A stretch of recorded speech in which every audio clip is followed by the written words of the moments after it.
Hi, today is July 16th, 2023, and here are my poems for the day. The first one is poem number 1147 for the year, Either Way. Most people in most places that I've been will park their cars in the direction the traffic is going in, but in Glasgow, people will park either way, either in the direction of traffic or in the other way. It looks crazy and anarchic to me to see two parked cars facing each other like they're kissing, or facing away from each other like they hate each other, like they're like, fuck you, or fuck your mother, or bugger off, you stupid, get to each other. It's sad when cars are facing each other like they don't get along. Maybe soon they will kiss and make up. Poem number 1148, Like Cops. In New York City, the only time I see this back-to-back or front-to-front kind of parking, it's cops. That shit is illegal in New York, which is why you generally only see cops do it. It's like running a red light. Cops will do that all the fucking time. In Glasgow, it's like everyone's a cop, except they don't go through red lights. They just park whichever way they want, like cops. Poem number 1149, Talking Bollocks. I'm not being entirely fair. What I see is some cars parked the proper way and some cars parked the wrong way. What I don't know is whether everybody here parks the wrong way sometimes, or if only some people do it all or some of the time and other people never do it. So I shouldn't say that everyone in Glasgow parks the wrong way, because I don't know if everyone does it. And also, it's obviously not the wrong way here. It's perfectly legal and proper here. So really, I shouldn't suggest that anyone here is parking the wrong way at all.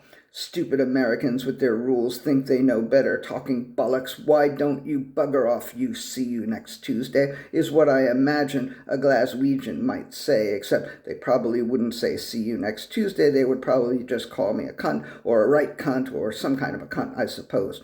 But regardless, they are not wrong. I am talking bollocks, and I ought to bugger off. Poem number 1150, Pulling Out.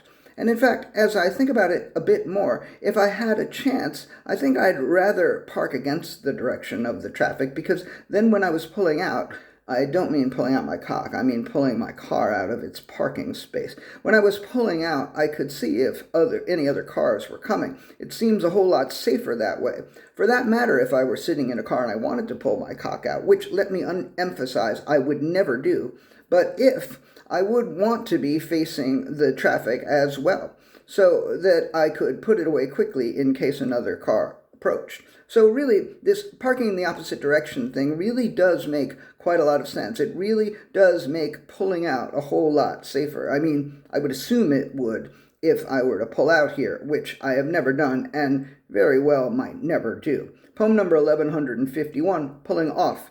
I suppose the phrase pulling off doesn't sound quite right either. I was about to say something about how I've managed to pull off writing and recording my daily poems each day, even though I have been overseas since last Tuesday.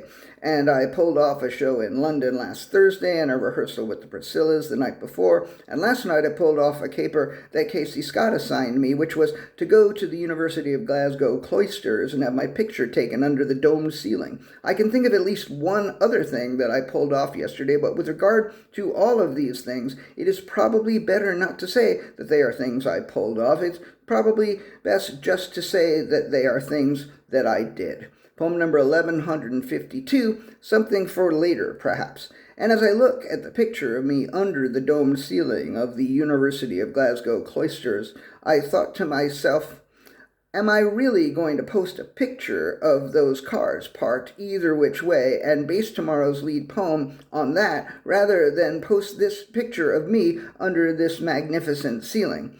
And I thought to myself, you can always post the domed ceiling picture and write a poem or several about the U of G cloisters some other time. And that is true, of course.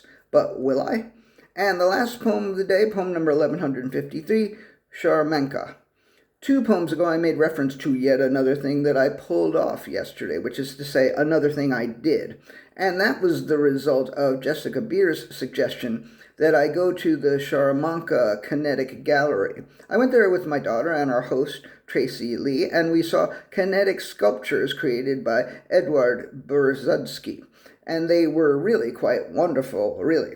Well worth seeing, a fuckload of fun, spectacular.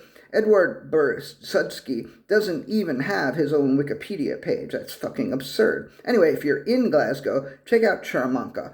But don't tell them I sent you because they don't know me and they will be confused. I didn't tell them that Jessica sent me because I don't think they know Jessica and I didn't want them to be confused. So maybe just do what I did. Go to Sharmanka and keep your mouth shut. Or go and tell them how wonderful the sculptures are, which in retrospect might have been a better way for me to have gone.